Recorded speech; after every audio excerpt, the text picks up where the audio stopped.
Right ప్రస్తుతం మనతోటి MLC కర్ని Prabhakar గారు ఉన్నారు. ఏదైతే చీవెళ్లలో పెట్టిన సభ పూర్తి స్థాయిలో సక్సెస్ కావడం వల్ల నల్గొండలో ఆ సభని ఇక్కడున్న ఉమ్మడి నల్గొండ జిల్లా మంత్రులు కావచ్చు, అక్కడ ఉన్న ఎమ్మెల్యేలు ఆ పోలీసుల ఒత్తిడితో దాన్ని క్యాన్సిల్ చేయడం జరిగింది. మనం మాట్లాడే ప్రయత్నం చేద్దాం. సార్ చెప్పండి, ఏంటి రైతు దీక్షకు ఎందుకు ఆ సభలు క్యాన్సిల్ చేయాల్సి వస్తుంది ప్రస్తుతం ఉన్న ప్రభుత్వం అంటే ఏం చెప్తారు?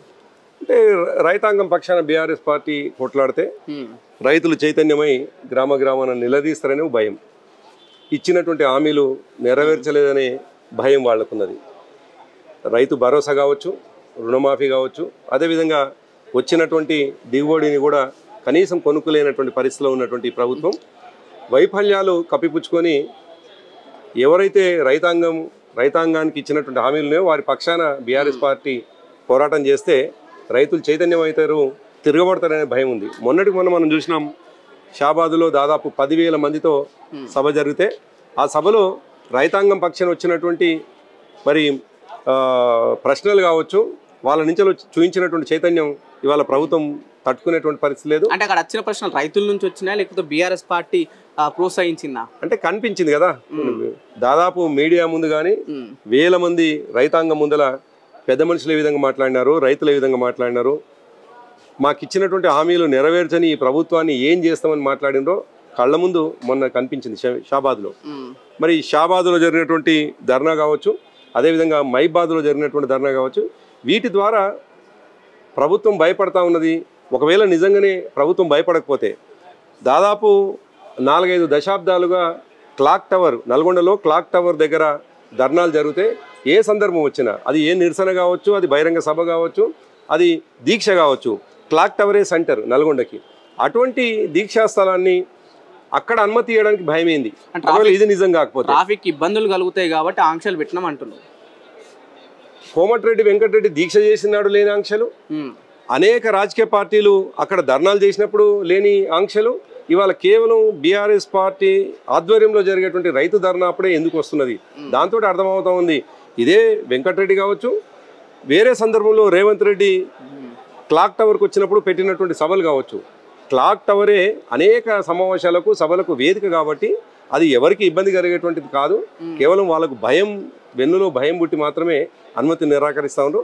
అయినప్పటికీ బీఆర్ఎస్ పార్టీగా మేము ఒకటే చెప్పదలుచుకున్నాం, ప్రజాస్వామ్యం పైన విశ్వాసం ఉన్నటువంటి వాళ్ళం, నమ్మకం ఉన్నటువంటి వాళ్ళం, చట్టాలకు లోబడి రాజ్యాంగాన్ని అనుసరించే మా పోరాటం ఉంటుంది.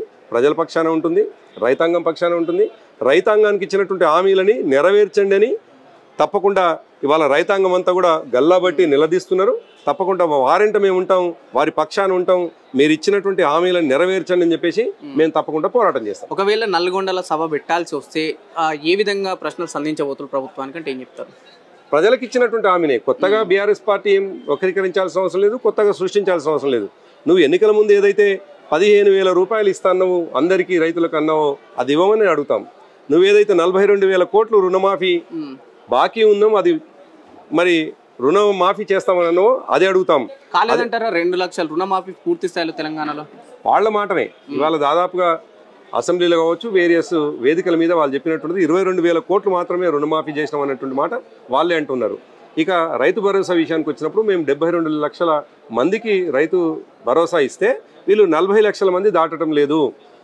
వివిధ రూపంలో వివిధ కారణాలు చూపించి దాదాపుగా కుదించారు 40 లక్షల మందికి. కాబట్టి వీటిని అన్నిటిని కూడా వీళ్ళ ఫెయిల్యూర్స్ని మేము ప్రశ్నిస్తామనే భయం ఉంది కాబట్టి మా సభ అనుమతి నిరాకరించింది. అంటే ఇక్కడ కూడా రైతులు బాధపడట్లేదు, పూర్తి స్థాయిలో సంతోషంగా ఉన్నారు. కేవలం ఈ బీఆర్ఎస్ పార్టీ నాయకులు చేసే కుట్రనే రైతుల్ని ఉసగొల్పుతులు రోడ్ల మీదకి తీసుకొస్తున్నారు అని చెప్పడం జరుగుతుంది. ఇవాళ యాసంగికి నీళ్లు ఇవ్వటం లేదని రాజాపేట మండలం నల్గొండ జిల్లా ఏదైతే మేము ఇవాళ ధర్నా చేయాలనుకుంటున్నామో ఉమ్మడి నల్గొండ జిల్లాలో, అదే జిల్లాలోని రాజాపేట ప్రజలు రోడ్డు మీదకి వచ్చినారు యాసంగి పంటకు నీళ్లు ఇవ్వలేదు అని.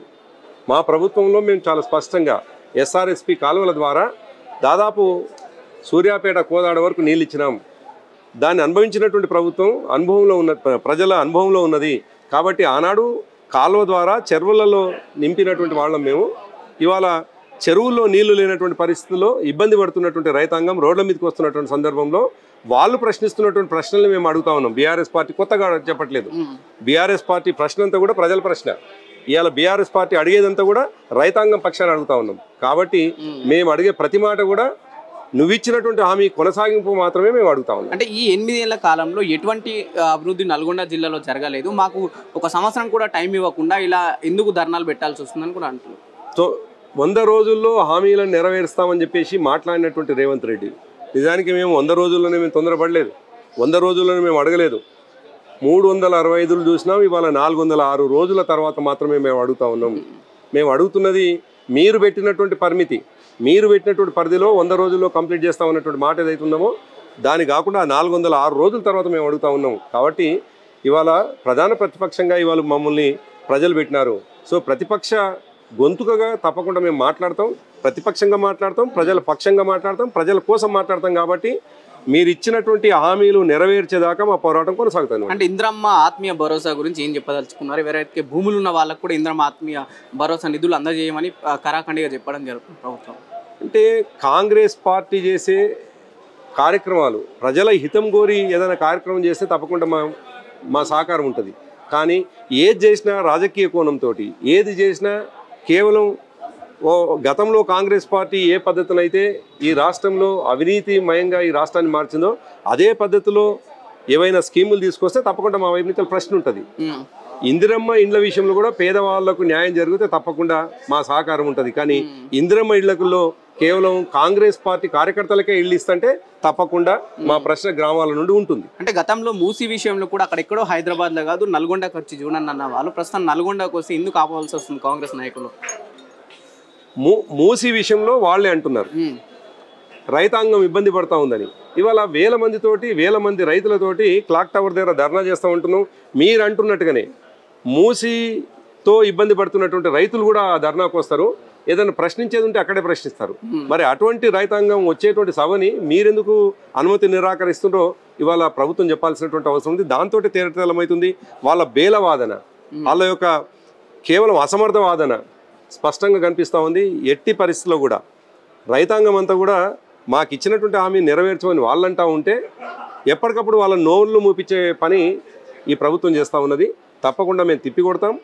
గ్రామాల్లో ఒకవేళ అనుమతి నిరాకరిస్తే కోర్టుని ఇవాళ ఆశ్రయించినాం, కోర్టు తప్పకుండా పర్మిషన్ ఇస్తుందని చెప్పేసి భావిస్తూ ఉన్నాం. ఒకవేళ అది కూడా జరగకపోతే తప్పకుండా గ్రామాల్లో జరిగేటువంటి ఆ సభలలో రైతాంగం పక్షాన మేము నిలబడతాం, వారి పక్షాన పోరాటం.